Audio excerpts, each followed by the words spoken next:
കട്ടപ്പന ഇരട്ട കൊലപാതകത്തിൽ തെളിവെടുപ്പ് തുടരുകയാണ്. വിജയനെ കൊല്ലാൻ ഉപയോഗിച്ച ചുറ്റിക കണ്ടെത്തിയിട്ടുണ്ട്. വീട്ടിൽ കുഴിച്ചിട്ട മൃതദേഹം പുറത്തെടുക്കാനുള്ള നടപടികൾ അല്പസമയത്തിനകം ആരംഭിക്കും. ജെയിനസ് രാജു ആണ് വിവരങ്ങളുമായി ചേരുന്നത്. ജെയിൻ, കൊല്ലാൻ ഉപയോഗിച്ച ആ ചുറ്റിക കണ്ടെത്തി, ഇനി ആ മൃതദേഹം കണ്ടെത്തണം. അത് കോൺക്രീറ്റിനടിയിലുണ്ട് എന്നാണ് പോലീസിന്റെ ഒരു നിഗമനം. അതിനുള്ള നടപടികൾ തുടങ്ങിയോ?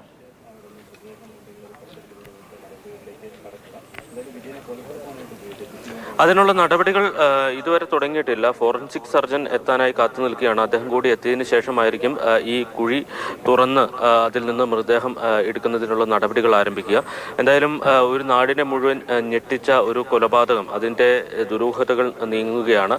അല്പസമയത്തിനകം തന്നെ മൃതദേഹം പുറത്തെടുക്കാൻ കഴിയും എന്നാണ് പ്രതീക്ഷിക്കുന്നത്. ഏതാണ്ട് 6 മാസത്തിലധികം പഴക്കം ഈ മൃതദേഹത്തിനുണ്ട്. അതുകൊണ്ട് തന്നെ ഫോറൻസിക് സർജന്റെ സാന്നിധ്യത്തിലായിരിക്കും മൃതദേഹം പുറത്തെടുക്കുക.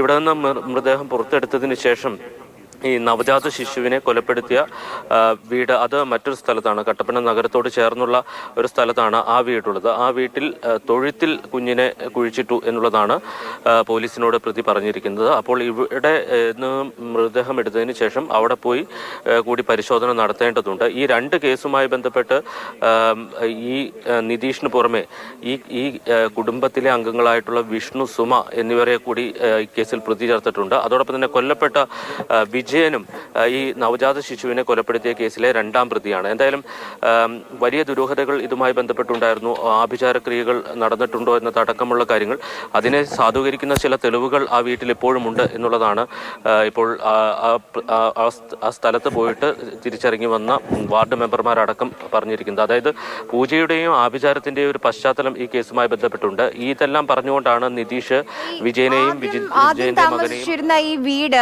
അത് വിറ്റതുമായി ബന്ധപ്പെട്ട് ഏകദേശം 1 കോടി രൂപ വിജയന് കിട്ടിയിരുന്നു. ആ സാമ്പത്തിക ഇടപാട് കൂടി പോലീസ് അന്വേഷിക്കുന്നുണ്ട്. ആ പണത്തിന് വേണ്ടി കൂടിയാണ് നിതീഷ് ഈ കൊലപാതകം നടത്തിയത് എന്നുകൂടി കേൾക്കുന്നു.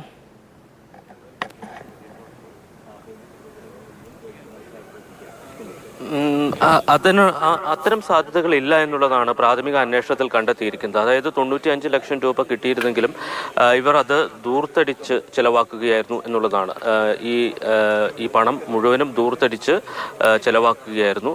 ഈ ഏറ്റവും അവസാനം ഇവർ ജോലിക്ക് പോകാത്ത, ഇത് വിജയൻ രോഗിയായി പിന്നീട് ജോലിക്ക് പോകാൻ കഴിഞ്ഞില്ല. ഇതേ ചൊല്ലിയുള്ള തർക്കമാണ് ഈ കൊലപാതകത്തിലേക്ക് നയിച്ചത് എന്നുള്ളതാണ് പോലീസിന്റെ ഒരു കണ്ടെത്തൽ. അതനുസരിച്ചാണ് FIR അടക്കം രജിസ്റ്റർ ചെയ്തിരിക്കുന്നത്. അതായത് രോഗിയായതിനെ തുടർന്ന് വിജയന് ജോലിക്ക് പോകാൻ കഴിഞ്ഞില്ല. അപ്പോൾ നിതീഷ് ഇത് ചോദ്യം ചെയ്യുകയും ഷർട്ടിൽ പിടിച്ച് വലിച്ച് താഴെയിട്ട് ചുറ്റിക കൊണ്ട് തലക്കടിച്ച് കൊലപ്പെടുത്തുകയായിരുന്നു എന്നുള്ളതാണ് കണ്ടെത്തിയിരിക്കുന്നത്. കുഞ്ഞിനെ കൊലപ്പെടുത്തുന്നത് നാണക്കേട് കൊണ്ടാണ്. അതിന്റെ കുറെ കാര്യങ്ങൾ കൂടി ഇനി പുറത്തറിയേണ്ടതുണ്ട്. ആ വിവരങ്ങൾ തേടുകയാണ് എന്തായാലും ഇപ്പോൾ അന്വേഷണ സംഘം.